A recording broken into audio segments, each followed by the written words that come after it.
Well, in the meantime, Wikileaks has published a new batch of leaked Hillary Clinton emails. One from a State Department official praises her work on Libya while she was the US Secretary of State. So let's get some reaction on this with media analyst Lionel, who joins us now. Good evening to you, Lionel. Should we be surprised by this email, do you think? I mean, she's been praised for her leadership and getting the coalition to work. It's not surprising that she's praised by the State Department, is it? Absolutely not. What's also not subject to surprise is the complete and total non-reaction on the part of the American mainstream media. You can cue the crickets. No one, but no one cares about this. No one even understands the slightest implication of what this means right now as I speak to you. The Ted Baxter, as we call it, sock puppet, echo chamber media are talking around the clock about the cons. You may not know about this, Gold Star parents, and a boorish comment on the part of Donald Trump. Everything in our media, 24/7, is being consumed by this story because our media are distractors. Now, what this means is, and I want to just explain this, we are, right now, the media, paying tribute to this Gold Star family, meaning that their son lost his life in Iraq. And we are honoring that. Yet, at the same time, as I read the cables and as I read the WikiLeaks information, what we have here is somebody who, theoretically, based upon the accusations, the gravamen of these particular accounts, is actually exacerbating and perhaps perpetuating, if not fueling, the very activities, the very wars which take the very brave American soldiers that we later laud and mourn over. Even that doesn't get the attention of the American media whatsoever, because that would cause a distraction and might embarrass Madam Hillary. Well, yeah, I was going to sort of come on to that. So in your opinion, despite all the embarrassment for Hillary Clinton, because let's face it, there are a lot of people that were very concerned with her actions over Libya, she still leads the polls. It's no problem for her.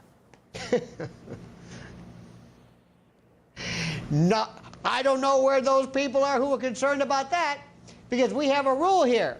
Once a story deals with a territory outside of either the borders or the contiguous geography that is the United States, all understanding, all concern, all attention vanishes. We are a mainstream media, and I don't speak for them, obviously, that never uses a map.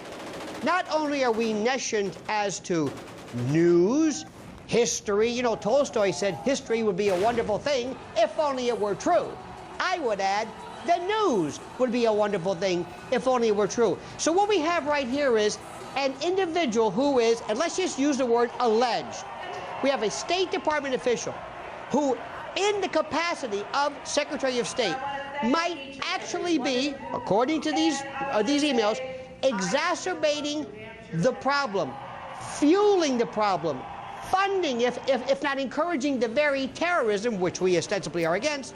And this person, based upon the allegations now, mind you, it happens to be running for president. Now, I don't know what formulae our media need to wake them up for me to point to this, but I'm telling you, right now, it is the full intention of everybody now paying attention to do everything in his power to veer any attention away from Hillary Clinton and to embarrass, if at all possible, Donald Trump. It is full court press, 24/7. Let's embarrass Donald Trump.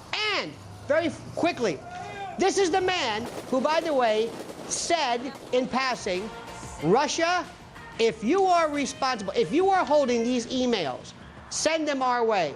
Not one person in the American mainstream media have asked whether the emails are authentic. I'm a lawyer. Authenticity is important to me. Who cares where they came from? I don't care if they fell from the sky, if little elves produced them. They missed that glaring, obvious point. So We're in radio and media silence here. We're in a blackout period by design. And the barking seal media, and I'm sorry to say, many of my fellow citizens have not a clue or a concern as to what they're not being told. And it's an election season. Yet we mourn and we praise and we should those brave American men and women who gave their life in fighting terrorism, but we're not interested in what causes, exacerbates, fuels, funds, and promotes terrorism. Go figure.